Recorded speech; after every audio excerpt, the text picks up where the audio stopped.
O nosso tema de hoje tem diversos textos que estão aí no seu boletim, a gente vai ler todos esses, e eu tenho a certeza que Deus vai ministrar os nossos corações enquanto a gente faz isso. Amém? Meu Pai de amor, nós estamos aqui, Senhor, na Tua presença, clamando a Ti que o Senhor fale, ministre e toque as nossas vidas nesta hora. Pai, que o nosso coração, Senhor, seja de fato transformado por Ti. Pai, é o que nós Te pedimos. Nós não queremos sair daqui sendo os mesmos, mas nós queremos sair daqui transformados, ó Pai, melhorados, Senhor, mais próximos daquele que é o Teu querer, projeto e propósito para cada um de nós. Pai, usa-me nesta manhã, o que eu Te peço aqui, Senhor, que eu seja um vaso de bênção que derrama das Tuas bênçãos sobre o Teu povo, que da minha boca saiam somente as Tuas palavras, nada mais do que isso, Pai.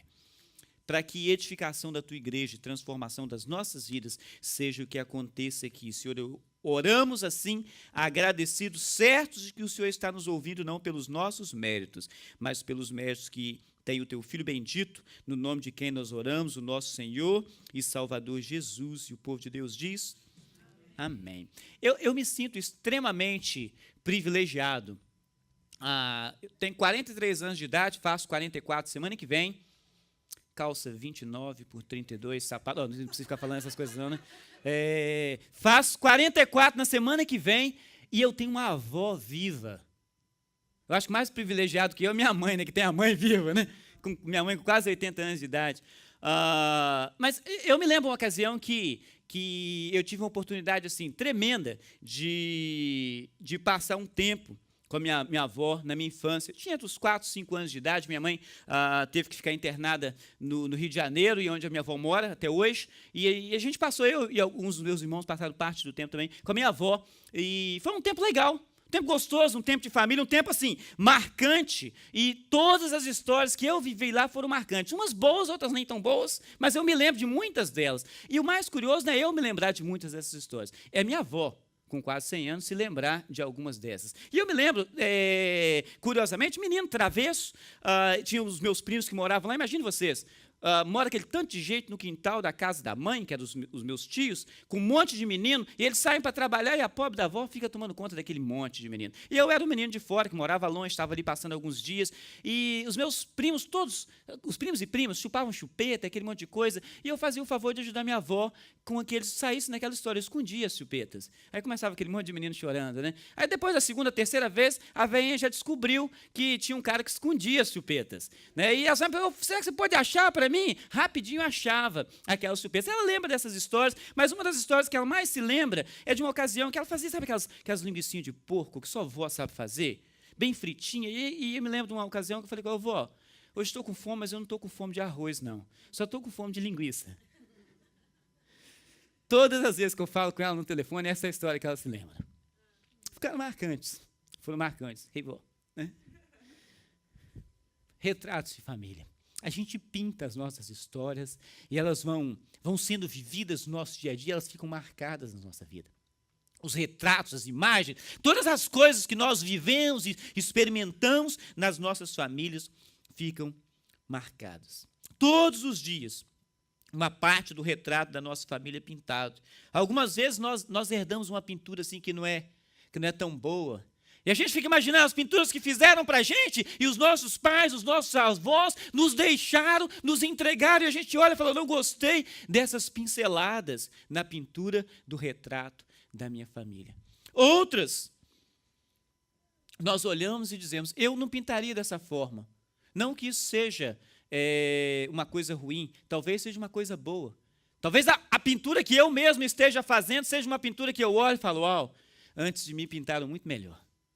O retrato dessa família era muito melhor antes de mim, mas não importa qual é a qualidade da pintura ou quanto esse retrato de família valeria talvez num leilão de arte, a verdade é que a pintura que alguém faz determina muita coisa no rumo para o qual vão todos aqueles que são, de uma forma ou de outra, expostos a esses quadros. Os nossos amigos, os nossos cônjuges, os nossos filhos, os nossos pais, ou mesmo assim, pessoas que talvez nós jamais saberemos que existem ou que jamais saberemos que hão de existir, vão ver a arte que nós pintamos, a arte da nossa vida, e aquilo, de alguma forma, vai impactar também as suas vidas.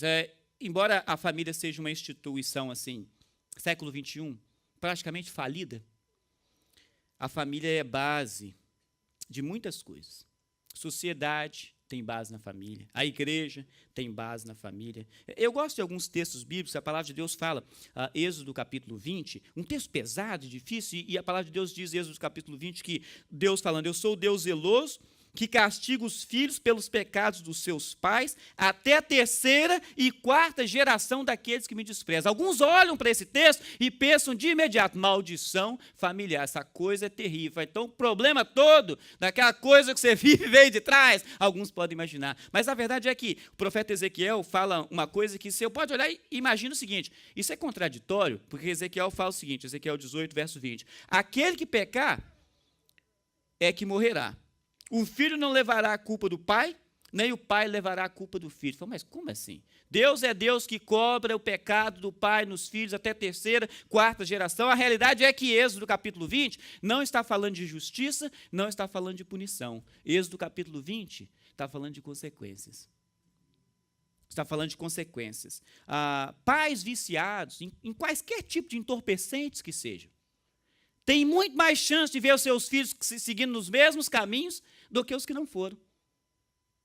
Essa é uma realidade. Se você parar e reparar, você vai descobrir o seguinte, talvez as coisas que você menos gostava nos seus pais, você se vê fazendo hoje. Eu vou falar uma para vocês, que eu pessoalmente. Meu pai pregava na igreja, as crianças na igreja, falava o seguinte, ei, será que vai demorar muito hoje? Eu falei, não, tem que esperar ele chorar primeiro. Depois que ele chorar, ele vai terminar. Eu falei, e olha eu hoje, eu já começo chorando. As coisas que menos gostava são as coisas que você mais repete. E se você reparar, quando a gente critica os pais ou a família da gente, que eram brutos, que eram isso, que eram aquilo, a gente faz as mesmas coisas. As mães que gritavam com os filhos, falavam, não, toda mãe grita com o filho, para com esse negócio.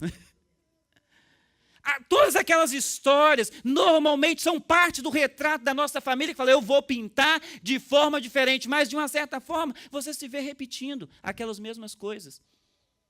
Todas as falhas, problemas e dificuldades. Quando a gente repete as coisas boas, às vezes a gente não vê tanto assim não. Mas os defeitos, a gente vê rapidinho. Eu gostaria de pintar alguns retratos de família. E nessa manhã eu te perguntar, como é o retrato que você pinta? O primeiro retrato é o retrato da família que se importa. Uma família que se importa. Jó, capítulo 1, os versos de 1 a 5, vai estar aqui na nossa tela da Nova Versão Internacional, você pode acompanhar na sua versão se você preferir, diz assim, Jó 1, de 1 a 5. Na terra de Uz vivia um homem chamado Jó. Era homem íntegro e justo, temia a Deus, evitava fazer o mal. Tinha ele 7 filhos e 3 filhas. Possuía 7.000 ovelhas, 3.000 camelos, 500 juntas de boi, 500 jumentos e tinha muita gente a seu serviço. Era o homem mais rico do Oriente. Seus filhos costumavam dar banquetes em casa, um de cada vez, e convidavam suas 3 irmãs para comerem e beberem com eles. Terminado o período de banquetes, Jó chamava-los e fazia com que eles se purificassem. De madrugada, ele oferecia um holocausto em favor de cada um deles, pois pensava, talvez os meus filhos tenham, lá no íntimo, pecado e amaldiçoado a Deus. Essa era a prática constante de Jó. Uma família que se importa. Uma família que se importa. Jó é um exemplo de quem se importa com os seus. Aliás, repare como o texto lista os filhos antes dos bens.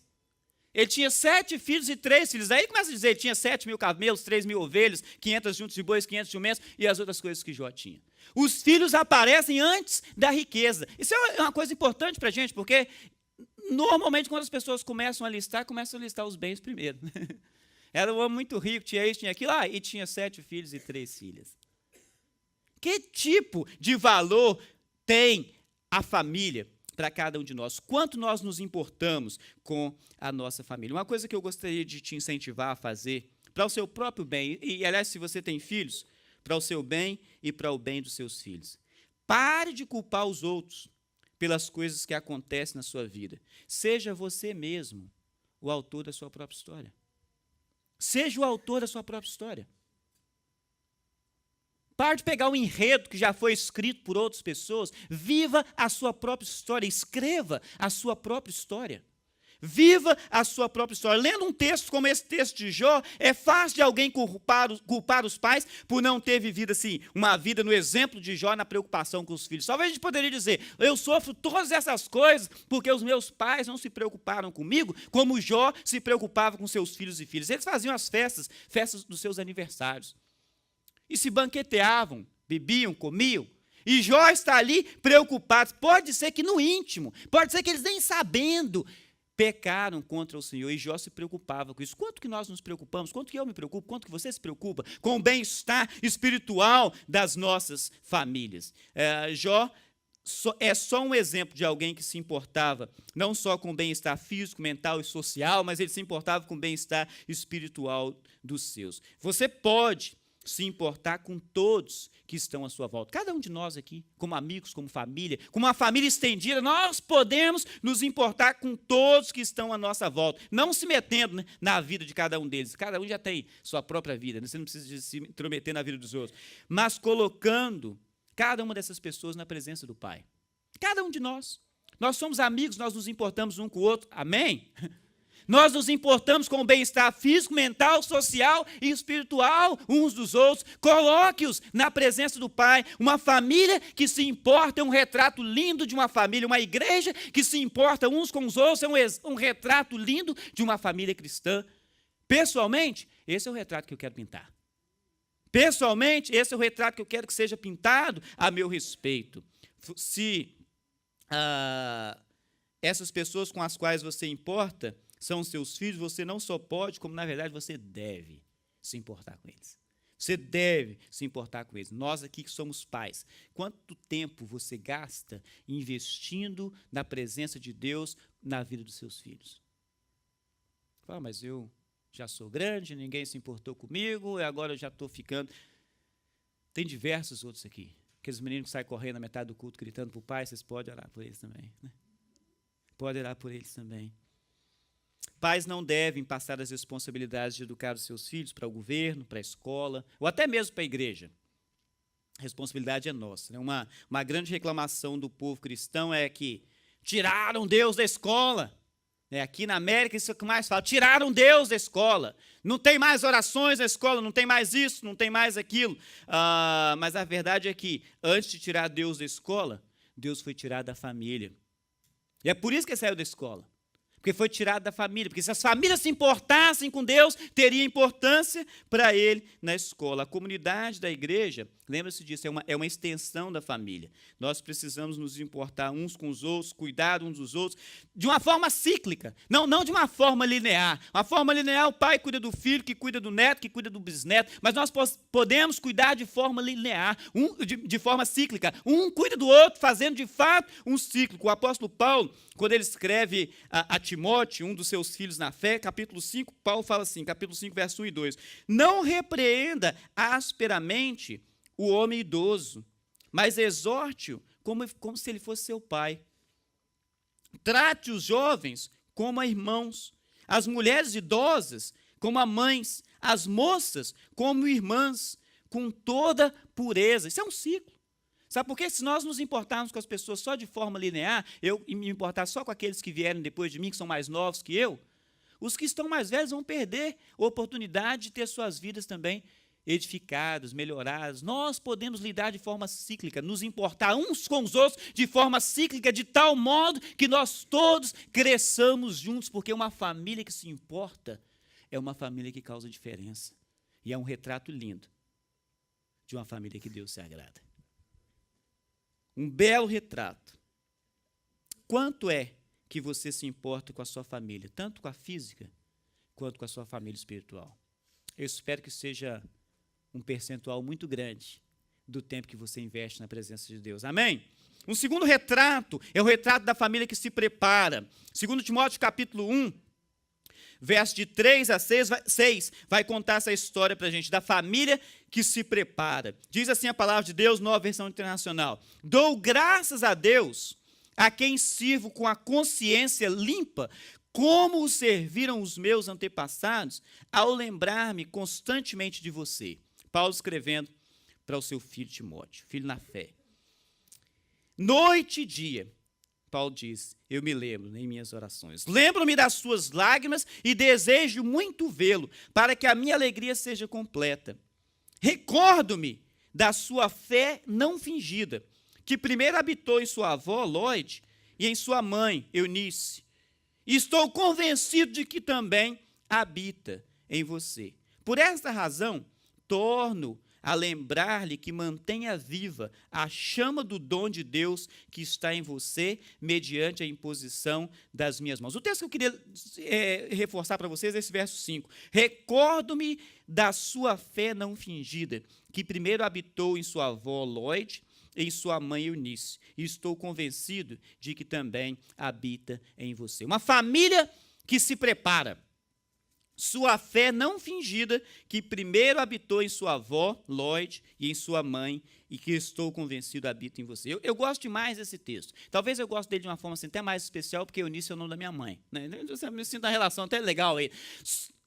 A fé que passou de vó, que passou para a mãe, que agora está em você. Uma família que se prepara, está investindo uns nos outros. A avó, mãe e agora está em você. Uma preparação que vem de geração em geração.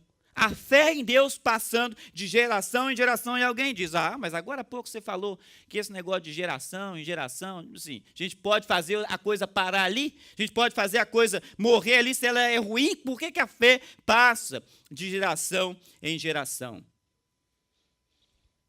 Quando a fé não chegou na gente de uma forma geracional, se é que a gente pode dizer dessa forma, tem sempre a possibilidade de você puxar o freio de mão. Quando a coisa está desembestada, está indo para um lugar, você sempre tem a oportunidade de puxar o freio de mão e dizer, eu vou reescrever essa história, eu vou repintar o retrato da minha família, eu vou começar outra vez. Eu vou começar outra vez. Alguém sempre pode escolher puxar o freio de mão. Uma coisa que eu acho importante da palavra de Deus, e muito bonito, é que a palavra de Deus fala que Deus não leva em conta o tempo que a gente não sabia das coisas.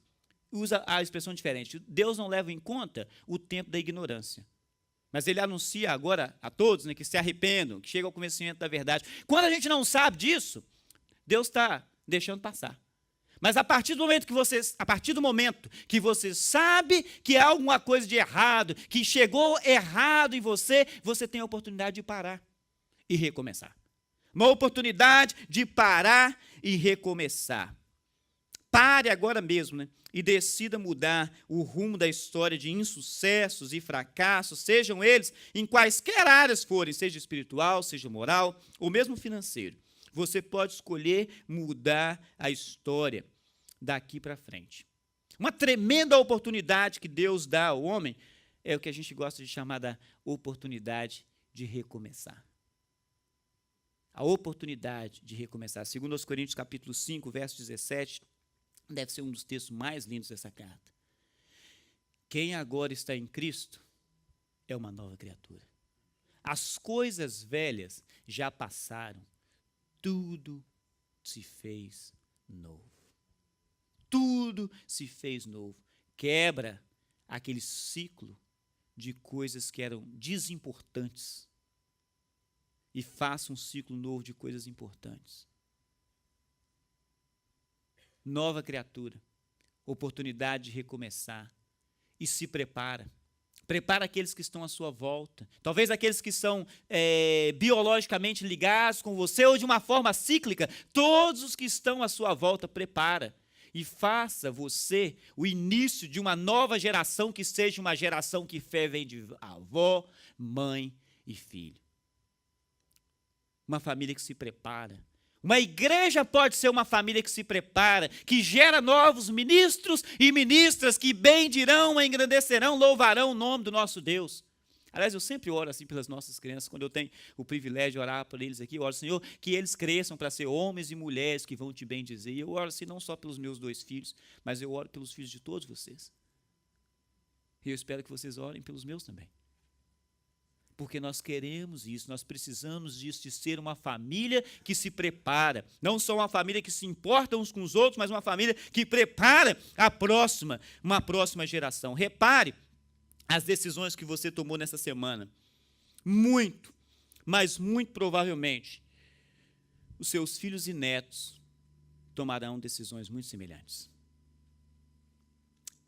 Não justiça, não condenação, não punição, mas a consequência das nossas decisões, elas caem em cima dos nossos filhos. Que nós sejamos culpados de uma boa consequência na vida de todos que estão à nossa volta. Amém? Amém. Que quando olhar para você, se você é culpado dessa menina, desse menino, desse rapaz, desse homem, está na presença de Deus. É uma culpa muito boa para carregar. Agora, distante de Deus, deve ser uma culpa terrível. De saber que talvez o meu mau comportamento, ou o meu comportamento leviano, fizeram com que, ou fez com que, pessoas não se achegassem à presença de Deus. Sua fé não fingida, que primeiro habitou em sua avó, Lloyd, mais próximo que eu tenho é a tia do meu amigo, né? Lloyd aqui, mas Eunice tem minha mãe. Né?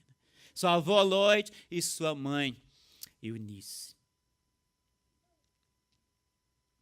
Que as decisões que você tomou essa semana, que vão passar de você para os seus filhos, para os seus netos, e todos aqueles que estão à sua volta, todos aqueles que estão te olhando, seja uma decisão que vai te fazer feliz. Amém? Terceira coisa. Terceiro retrato, uma família que se escolhe. 1 Samuel, o livro de 1 Samuel, conta uma história que os homens do Maranhão diriam assim, ou os do Mato Grosso também, né? Bruta.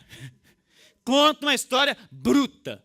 É uma história bruta. Conta a história de Davi matando o gigante Golias. Eu vou contar essa história para você como história de adulto. A gente conta essa história para criança. Uma pedrinha bateu na cabeça do gigante, ele caiu no chão, Davi foi lá, cortou o pescoço dele e trouxe. Olha como é que você conta essa história para criança. Imagina isso filmado, olha toda essa cena. Um rapazinho franzino, que ninguém dava um valor sequer, como um soldado, entra e fala, que esse incircunciso está gritando contra o povo de Israel? Ele chega lá nesse acampamento de guerra, os irmãos de Davi estão ali, eles fazem chacota. Ele, o que você está fazendo aqui? Você veio investigar a nossa vida? O que você está fazendo aqui, seu presunçoso? Eles falam com ele, não, eu só vim aqui para ajudar. Davi fala, e de repente, quando ele olha, e o gigante começa a gritar, ei, manda um homem aí para lutar comigo. E Davi fala, cadê o homem que vai lutar com esse gigante? Eles estavam todos morrendo de medo. Morrendo de medo é a expressão que a gente usa na igreja. Na rua eles falam outra expressão. Eles estavam ali todos morrendo de medo. E de repente, Davi fala, não, eu vou lá.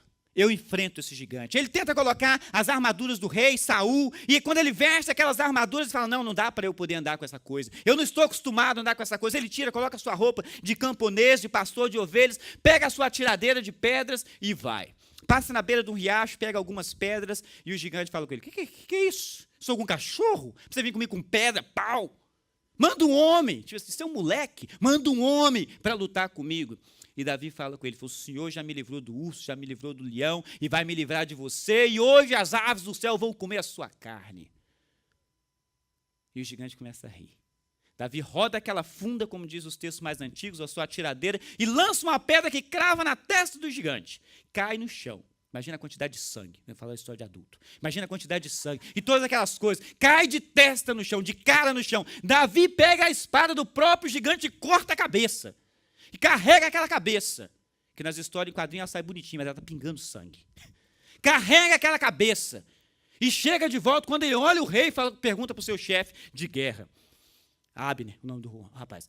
Quem é o pai desse menino? Imagina, deve ser o pai que criou essa figura desse jeito, né? E Abner fala com ele, eu juro por Deus, eu não faço a mínima ideia.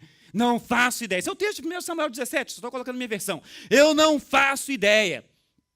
Ele falou, manda esse menino para conversar comigo. E chega Davi na presença de Saul, e a Bíblia fala, com a cabeça do gigante na mão.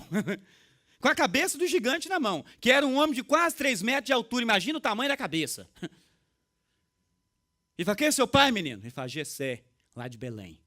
Ele fala, uau. Você vem para cá, você vai morar na minha casa agora. E começa o texto de 1 Samuel 18, que vai estar na tela para a gente, 18, de 1 a 4. Depois dessa conversa de Saul com Davi, surgiu tão grande amizade entre Jonatas, filho de Saul, e Davi, que Jonatas tornou-se o seu melhor amigo. Daquele dia em diante, Saul manteve Davi consigo e não o deixou voltar à casa do seu pai. Jonatas fez um acordo de amizade com Davi, pois se tornara seu melhor amigo. As versões mais tradicionais da Bíblia falam, sua alma ficou ligada, as suas almas ficaram ligadas. Jonatas tirou o manto que estava vestido e o deu a Davi, com sua túnica e até sua espada, seu arco e seu cinturão. Uma família que se escolhe.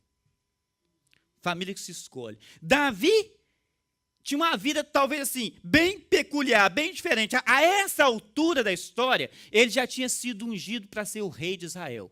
Agora imagina o rapazinho. Está na presença do rei, boquinha de siri, como a gente fala lá no Espírito Santo, não conta para ninguém, porque ele já tinha sido ungido rei. Imagina, o rei sabe que tem um outro sujeito que já foi preparado por Deus para ser rei. Não vai durar muito tempo. Então ele fica quietinho. Mas já estava ungido para ser rei, faz toda essa façanha. No dia da sua cerimônia de unção, Samuel, o profeta, chega na casa dele, e os irmãos de Davi estavam todos lá, em casa. Um homão forte, homem de guerra, tudo dentro de casa. E Samuel fala com Jessé, o pai de Davi, cadê seus filhos? Deus mandou vir aqui na sua casa para ungir um rei. E aparece o mais velho, Samuel falou, esse aí, né? Talvez se fosse uma moça que tivesse ido ungir o rei, esse aí, né? Esse daí. E de repente Deus tem que falar com Samuel. Samuel, vem cá fora, deixa eu falar com você. Deus não vê como vê o homem. Deus olha o coração. Ele fala, não é isso aí não. Aí passa Eliabe, passa Abinadab, passa Samar, passam todos os irmãos de Davi. E de repente Samuel está ali confuso e fala com Jessé, o pai dele. Mas vem cá, você não tem mais nenhum filho, não? Porque nenhum desses aí é o que Deus falou. É verdade, tem um que está lá no campo pastoreando. O único que está trabalhando, o pai não se lembrou. Imagina você. O único que está trabalhando, o pai nem se lembra que você existe. Talvez você se sinta nessa mesma capa que Davi está vivendo. Eu sou o único que não sou lembrado. Os seus irmãos não eram seus maiores fãs. Os irmãos não gostavam dele. Existe uma hipótese, a Bíblia não conta isso, mas alguns suspeitam, por alguns escritos de Davi, que talvez Davi não fosse filho da mesma mãe desses irmãos. Que talvez ele fosse um filho de um caso extraconjugal do pai. São suposições. E alguns textos de Davi talvez dê até essa impressão. A Bíblia não conta isso. Mas não importa quais as razões, mas o fato é que o pai não se importava com ele. Os irmãos muito menos. E esse era o histórico de família que Davi tinha. Agora ele encontra com alguém com quem ele escolhe ter uma grande amizade. Dá para se imaginar que a família de Davi não foi uma família nem que se importava, muito menos uma família que se preparava. Eu imagino que eles falharam, né, nos meus 2 primeiros tópicos. Eles não se importavam e nem se preparavam. Mas isso não impediu que Davi se tornasse um homem segundo o coração de Deus.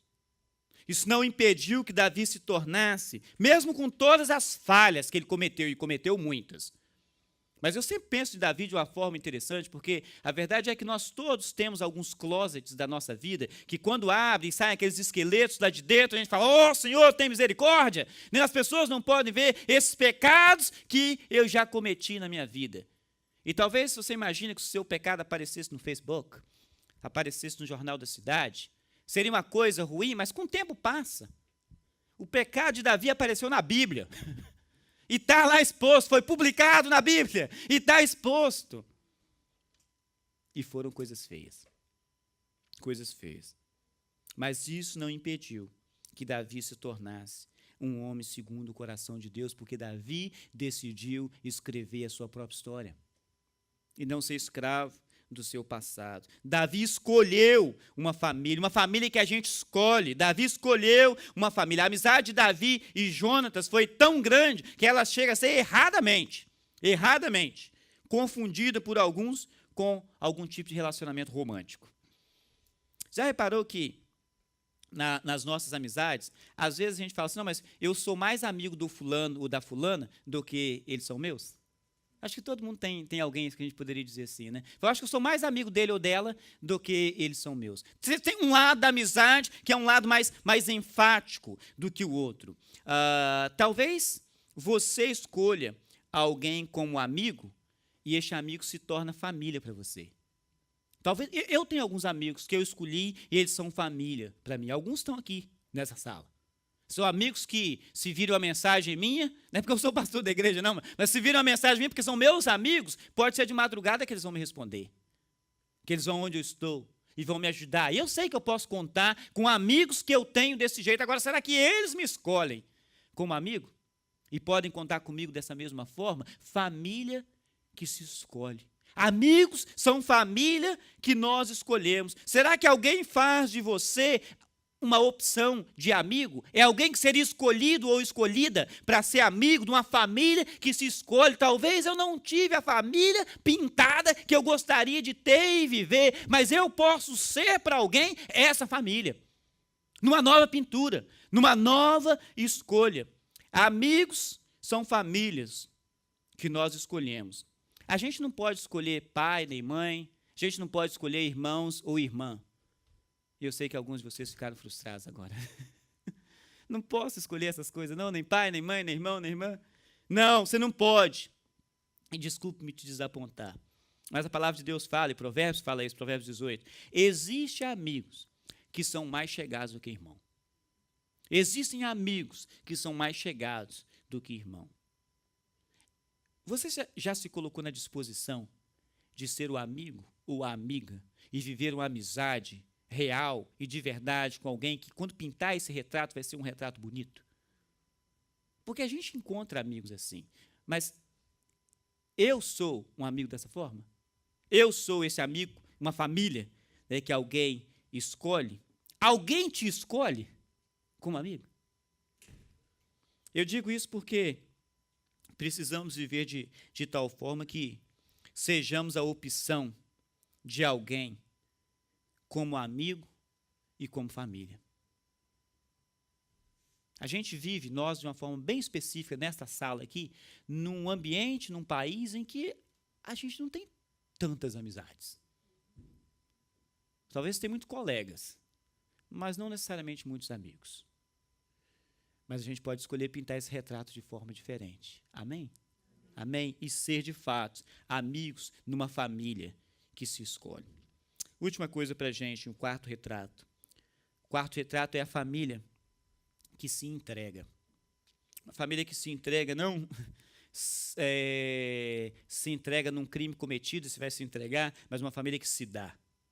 Uma família que se dá não simplesmente uns para os outros, mas de uma forma muito especial, uma família que se dá para Deus. O texto de Josué, capítulo 24, hiper conhecido, Josué, capítulo 24, os versos 14, verso 15, a nova versão internacional diz assim: agora, temam o Senhor, isso é Josué falando, temam o Senhor e sirvam-no com integridade e fidelidade. Joguem fora os deuses que os seus antepassados adoraram, além do Eufrates e no Egito, e sirvam ao Senhor.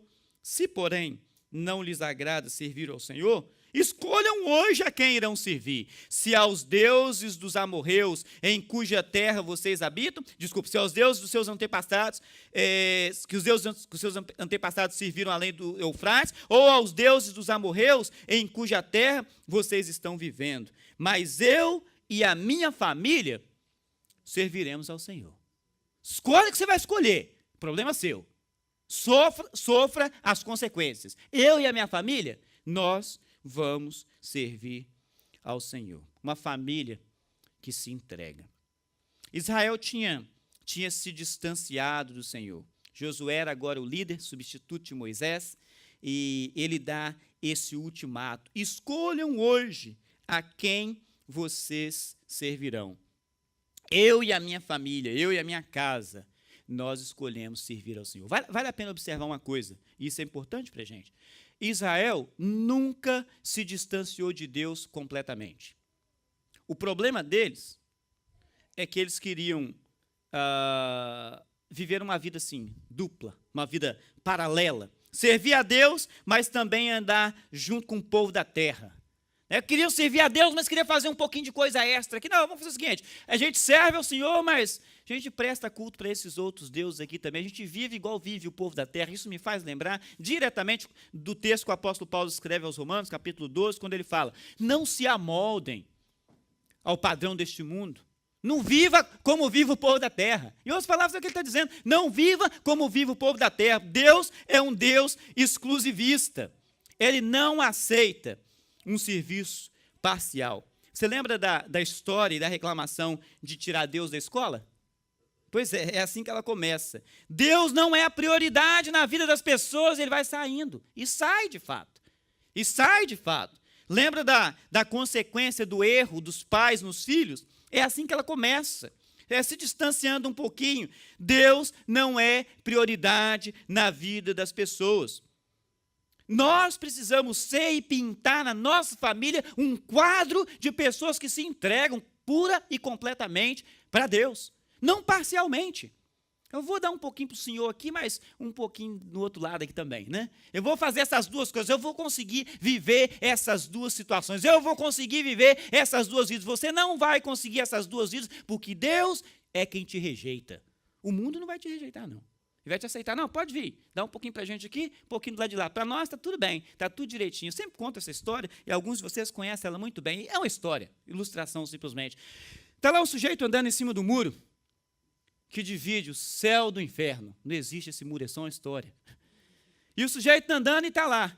É a trindade, os anjos, todo mundo gritando: desce do muro, vem para o nosso lado, vem para o nosso lado. E o cara olhava para o lado do diabo e pensava: o que eu faço, né? Será que esse lado, será que não tem mais coisa bonita para o outro lado? Daí o pessoal do lado do céu: vem para cá, e todo mundo gritando, a família gritando, já estava lá.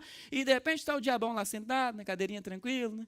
Só olhando para as coisas, e de repente alguém fala: você não vai gritar, não? O pessoal está todo mundo gritando: vai que pula para o lado de lá. Fala: gritar para quê? O muro é meu mesmo. O muro é dele. E tem gente andando em cima desse muro e não se decide para que lado que vai. Andando em cima do muro pensando: eu estou aqui numa possibilidade de escolha. Não, você já é dele. Se você não escolheu, está num lado de verdade. Você já é dele. Se você não escolheu, está num lado onde é o lado que Deus está.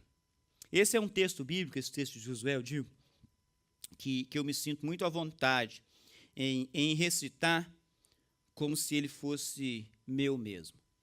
Escolham hoje o que vocês vão fazer. Escolham o que vocês vão fazer.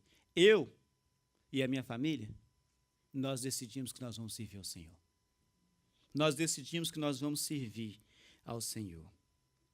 Eu espero que essa decisão na minha vida não seja uma decisão visível só para a igreja onde eu sirvo e onde eu tenho a oportunidade e o privilégio de pastorear, mas que essa decisão seja, em primeiro lugar, perceptível para Deus e para os meus filhos. Porque alguns pais decidem, ou pelo menos imaginam, que eles decidiram servir ao Senhor, mas os filhos não perceberam isso. Porque a vida é uma vida múltipla. Talvez na igreja tenha uma cara, né? Em casa tem outra. Conta a história do pastor que morreu e no velório, funeral, estava lá, e vieram algumas pessoas da igreja e começaram a dizer, né? Se o homem era padrão de pessoa, cidadão exemplar, pastor como ninguém, marido maravilhoso, um pai exemplar, e a viúva cutucou no filho e falou: vai lá e vê se é seu pai mesmo que está dentro desse caixão. Né? Vidas múltiplas. Talvez os filhos não percebam que você já decidiu servir ao Senhor. E eu espero que os meus percebam. E eu espero que os seus percebam que você já decidiu servir ao Senhor. Vale a pena ser uma família que se entrega ao Senhor. É um retrato lindo para ser pintado. Não importam quantas telas já foram pintadas no passado, você pode escolher hoje usar uma tinta nova e pintar uma imagem diferente, recomeçar a sua história. Seja o autor da sua própria história. Mas não escreva essa história da forma como você quer. Escreva cada capítulo, dê cada pincelada na sua tela, guiado e inspirado pelo autor da vida. Pelo autor da vida. Retratos de família. Qual é o retrato da sua? Eu espero que Deus tenha falado no seu coração nessa manhã. e tenha tocado a sua vida de uma forma muito especial. Amém? Vamos ficar de pé.